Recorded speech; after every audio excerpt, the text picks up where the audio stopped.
नमस्कार, welcome to ज्ञान यात्रा। आज कक्षा 7 के लेसन फर्स्ट पादपों में पोषण के बारे में हम चर्चा करेंगे।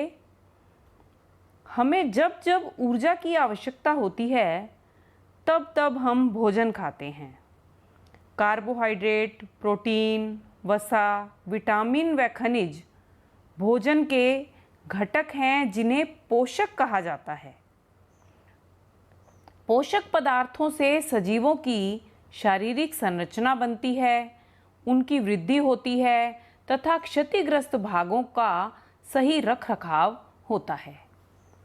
हम पादपों से या पादपों को खाने वाले जंतुओं से अपना भोजन प्राप्त करते हैं, लेकिन पादप वे ऊर्जा प्राप्ति के लिए क्या करते हैं? पादप तो अपना भोजन स्वयं बना सकते हैं। सजीवों द्वारा भोजन ग्रहण करने और इसके उपयोग की विधि को पोषण कहते हैं। पोषण की वह विधि जिसमें जीव अपना भोजन स्वयं संश्लेषित कर सकते हैं स्वपोषण कहलाती है। अतः पादपों को स्वपोषी कहते हैं। ऐसे जीव जो पादपों द्वारा संश्लेषित भोजन को ग्रहण करते हैं उन्हें विषमपोषी कहते हैं। अब हम जानेंगे पादपों में भोजन कहाँ बनता है और इस प्रक्रिया को क्या कहते हैं।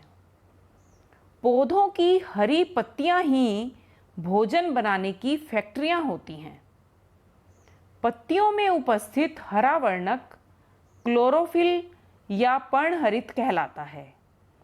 यह क्लोरोफिल ही सूर्य के प्रकाश की उपस्थिति में कच्चे पदार्थ से खाद्य का संश्लेषण करता है। खाद्य संश्लेषण की यह प्रक्रिया चूंकि प्रकाश की उपस्थिति में होती है, इसलिए इसे प्रकाश संश्लेषण कहते हैं। और यहाँ कच्चा माल होता है जल और कार्बन डाइऑक्साइड।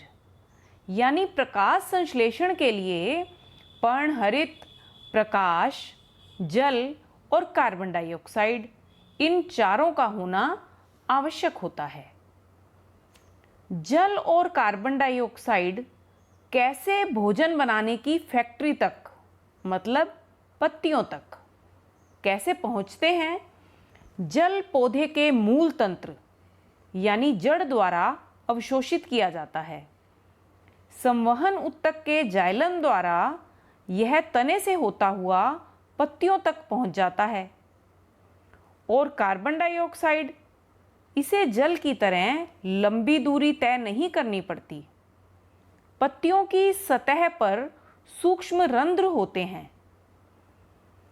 जो कि वायु में उपस्थित कार्बन डाइऑक्साइड को ग्रहण करने के लिए सहायक होते हैं।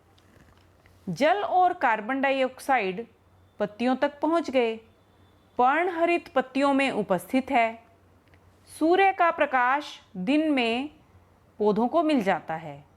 इस प्रकार शुरू होती है पत्तियों द्वारा खाद्य निर्माण की प्रक्रिया, जिसमें पत्तियां सौर ऊर्जा को संग्रहित करती हैं, भोजन के रूप में उसे इकट्ठा करती हैं। अब आपको समझ में आया क्यों पूजा की जाती है सूर्य की? सूर्य नहीं होता तो पेड़ पौधे नहीं होते, पेड़ पौधे नहीं होते तो हम भी नहीं होते। अतः सभी जीवों के लिए सूर्य ऊर्जा का चरम स्रोत है। आज के लेसन में हमने जाना पादपों में पोषण के परिचय के बारे में, पोषण के बारे में, स्वपोषी और विषमपोषी के बारे में, और साथ ही संक्षिप्त जानकारी हमने ली प्रकाश संश्लेषण के बारे में। आज के लिए इतना ही। धन्यवाद।